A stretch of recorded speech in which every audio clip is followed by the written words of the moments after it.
మనందరం అప్రమత్తంగా ఉన్నప్పుడే, మనందరం పోలీసింగ్ చేసినప్పుడే వీటిని నియంత్రించగలం. మనందరం మాకేం సంబంధం లేదు, తెలంగాణ రాష్ట్ర ముఖ్యమంత్రి గారి బాధ్యత లేకపోతే పోలీస్ డిపార్ట్మెంట్ బాధ్యత అని వదిలేస్తే ఈ సమాజానికి తీరని నష్టం జరుగుతుంది.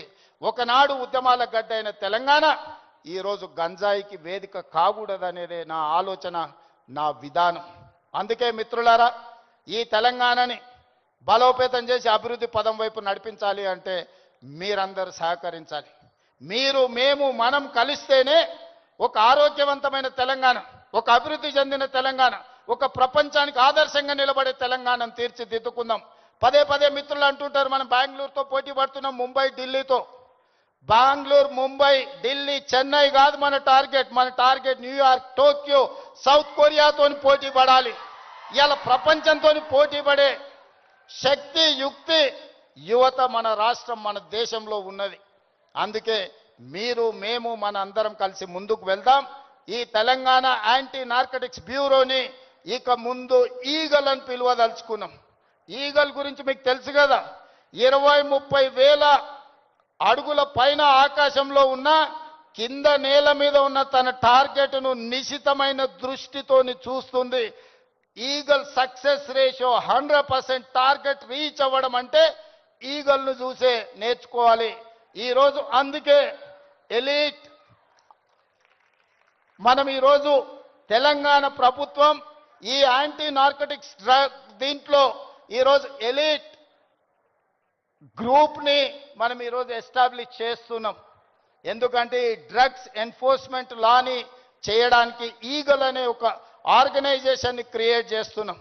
రేపు పొద్దుగాల అడవుల్లో గంజాయి పండించే వాళ్ళని కూడా ఈరోజు మనం ఈగల్కి ట్రైనింగ్ ఇస్తున్నాం. ఈ మధ్యకాలంలో యాంటీ డ్రోన్ ట్రైనింగ్ ఇచ్చినాం. ఎక్కడైనా వివిఐపీలు ఉన్న ప్రాంతంలో ఈగలు ఉంటే, సందీప్ గివ్ ఇట్ టు మీ.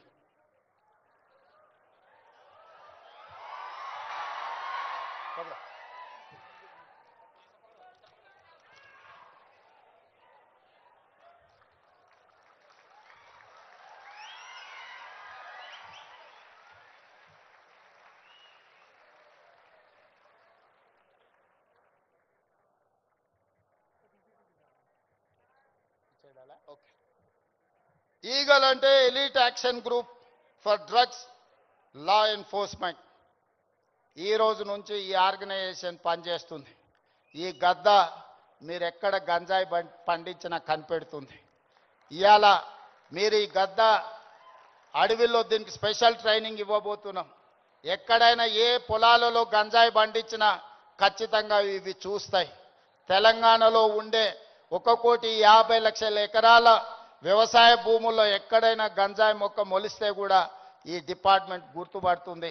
ఈ సరిహద్దులో డ్రగ్స్ ఎవరైనా తీసుకురావాలన్నా ప్రభుత్వం వీటన్నిటిని కూడా నిశితంగా గమనిస్తుంది.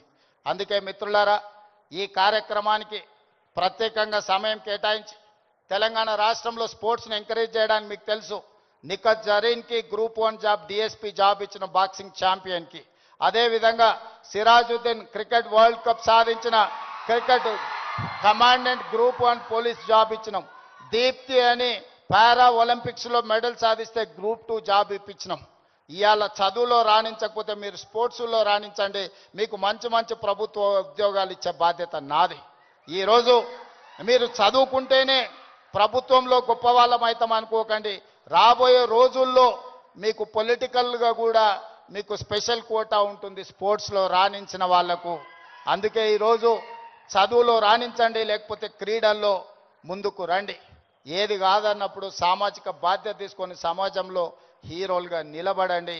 మీరందరూ కూడా ఖచ్చితంగా ఈ కార్యక్రమంలో పాల్గొన్న వాళ్ళందరూ వాళ్ళ మిత్రులకు, వాళ్ళ కుటుంబ సభ్యులకు ఈ సమాచారాన్ని చేరవేస్తారని, చేరవేయాలని ఈరోజు నేను కోరుకుంటున్నా.